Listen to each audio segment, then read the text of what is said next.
इकाई 1 सभ्यता और संस्कृति। प्रश्न नंबर 1, भारतीय सभ्यता पर संक्षिप्त टिप्पणी कीजिए। उत्तर, भारतीय सभ्यता दुनिया की सबसे पुरानी सभ्यताओं में से एक है। भारतीय सभ्यता को सांस्कृतिक विविधता और अनेकता के लिए जाना जाता है। ये सभ्यता लगभग 140 करोड़ लोगों का घर है। भारतीय सभ्यता में विविधता के अनेक आयाम शामिल हैं, जिनमें जनसंख्या, भौगोलिक वातावरण, जीने के तरीके और सबसे ऊपर इसकी संस्कृति है। भारतीय जनसंख्या में प्रजातीय, नस्लीय और धार्मिक विभिन्नताएं हैं। लोग विभिन्न भाषाएं बोलते हैं और उनकी जीवन शैलियां भी भिन्न हैं। क्षेत्रीय दृष्टि से भी यहाँ विविधता पाई जाती है। पहाड़, पठार, जल, घाटियाँ और मैदानी इलाकों का मिला जुला रूप यहाँ देखने को मिलता है। महत्वपूर्ण बात यह है कि तमाम विविधताएं भारतीय एकीकृत सभ्यता के लिए खतरा नहीं हैं। प्रश्न नंबर 2, भारतीय सभ्यता का अध्ययन करने के लिए विभिन्न दृष्टिकोणों की चर्चा कीजिए। उत्तर, भारतीय सभ्यता के अध्ययन के लिए 4 व्यापक दृष्टिकोणों की सहायता ली जाती है, जिनकी चर्चा निम्नलिखित है। पहला दृष्टिकोण है सूचीपत्र दृष्टिकोण। इस दृष्टिकोण में भारतीय सभ्यता में पाए जाने वाले लक्षणों, संस्थानों और गुणों को सूचीबद्ध किया जाता है, अर्थात उन्हें लिखकर रिकॉर्ड किया जाता है। इन आंकड़ों का औसत निकाला जाता है और जनसंख्या की विविधता को दर्शाता है, ये विविधता भौगोलिक, पारिस्थितिक, क्षेत्रीय और धार्मिक आयामों पर आधारित होती है। दूसरा दृष्टिकोण है सांस्कृतिक सार का अध्ययन। इस दृष्टिकोण के अनुसार भारतीय संस्कृति का सार यानी समरी ही वह माध्यम है जिसकी सहायता से भारतीय सभ्यता को समझा जा सकता है। ये दृष्टिकोण बताता है कि भारतीय सभ्यता को समझने के लिए सांख्यिकी रूप से नहीं नापा जा सकता है। हालांकि अनेकता में एकता, सहिष्णुता और भाईचारा, धर्म और ईश्वर का आदर जैसे गुणों के सार को समझा जा सकता है। अगला दृष्टिकोण है सांस्कृतिक संचार का अध्ययन। ये दृष्टिकोण उन प्रक्रियाओं और तरीकों पर प्रकाश डालता है जिसकी मदद से सभ्यता के तत्व समाज के विभिन्न स्तरों पर हस्तांतरित होते हैं। ये भारतीय सभ्यता की संरचना के एकीकरण की ओर ध्यान आकर्षित करता है। अगला दृष्टिकोण है भारत को एक प्रकार के रूप में देखना। ये दृष्टिकोण तुलनात्मक समाजशास्त्रियों में लोकप्रिय है। इस दृष्टिकोण के अनुसार भारतीय सभ्यता अन्य संस्कृतियों से अलग है।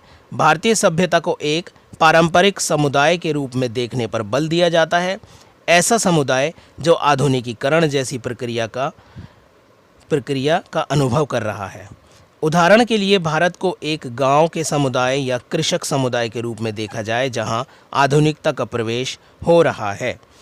प्रश्न नंबर 3, भारतीय भूगोल को समझाइए। उत्तर, भारत की विविधता और क्षेत्रीय भिन्नता को उसकी भौगोलिक भिन्नता के आधार पर समझा जा सकता है, इसलिए ये आवश्यक है कि इसके भौगोलिक इतिहास पर ध्यान दिया जाए। भारतीय भूगोल को मुख्य रूप से 3 भागों में विभाजित किया गया है, जिनका विवरण निम्नलिखित है। पहला है बारहमासी केंद्रीय क्षेत्र, उपजाऊ क्षेत्र, समतल मैदान, नदी, घाटियाँ और डेल्टा क्षेत्रों की बारहमासी क्षेत्र कहा जाता है। मानव निवास स्थान, उच्च जनसंख्या घनत्व और राजनीतिक क्रियाकलाप यहाँ की विशेषताएं हैं। जनसंख्या के घनत्व का मुख्य कारण है यहाँ की उपजाऊ धरती। इसके अलावा ये क्षेत्र हस्तशिल्प, माल के केंद्र भी हैं। दूसरा, मार्ग क्षेत्र। मार्ग क्षेत्र 2 स्थानों या 2 क्षेत्रों को आपस में जोड़ते हैं। मालवा मार्ग क्षेत्र का इसका एक अच्छा उदाहरण है। ये उत्तर भारत को दक्षिणी तट और दक्कन से जोड़ता है। ये क्षेत्र व्यापारियों और आक्रमणकारियों को रास्ता देते हैं। अगला है सापेक्ष एकांत क्षेत्र। ये वे क्षेत्र हैं जहां मानव जीवन या मानव निवास के लिए भौगोलिक रूप से कम सहायक क्षेत्र हैं। उदाहरण के लिए लद्दाख की बर्फीली मरुभूमि जो ऊंचाई पर स्थित होने के कारण बाकी क्षेत्रों से अलग है। उत्तर भारत के कई पर्वतीय क्षेत्र ऐसे हैं जहां मानव जीवन कठिन होने के कारण उन्हें सापेक्ष एकांत क्षेत्र कहा जाता है। प्रश्न नंबर 4, भारत के सांस्कृतिक और संरचनात्मक रूप पर प्रकाश डालिए।